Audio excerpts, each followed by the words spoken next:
Brothers and sisters, today our hearts turn towards Sri Lanka. The cyclone has struck with ferocity.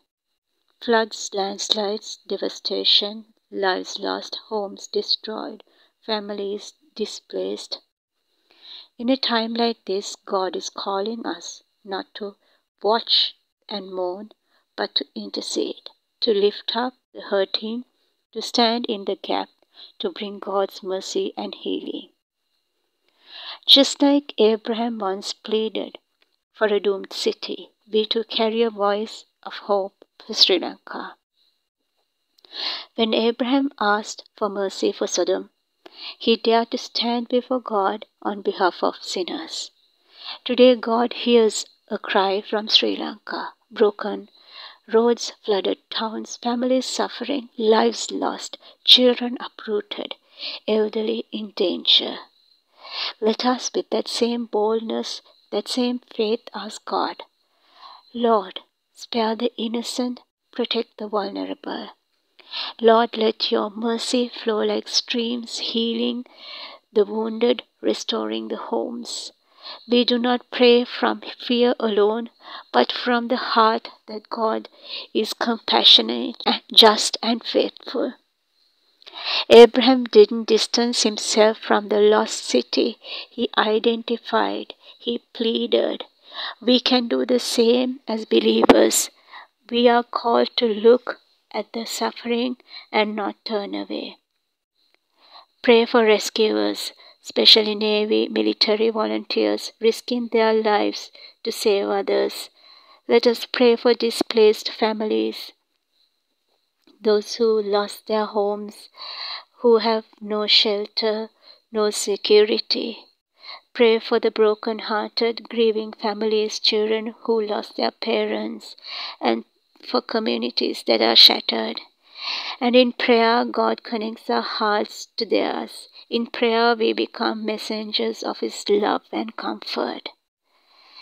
Even when their judgment was decreed, God was willing to show mercy on Sodom. So this is just not a story of devastation, it's a story of hope, because God's heart is not only justice, but restoration. So when you're praying, you should pray like this: for immediate relief like flood, safe shelter, medical aid, protection from disease. For long-term rebuilding, homes to be rebuilt, lives restored, communities healed, and hope revived. For revival of faith, that amidst tragedy, many would turn to God, find comfort, and experience His saving grace. So Abraham's single voice moved heaven. What about a global church? What about believers worldwide crying out for Sri Lanka?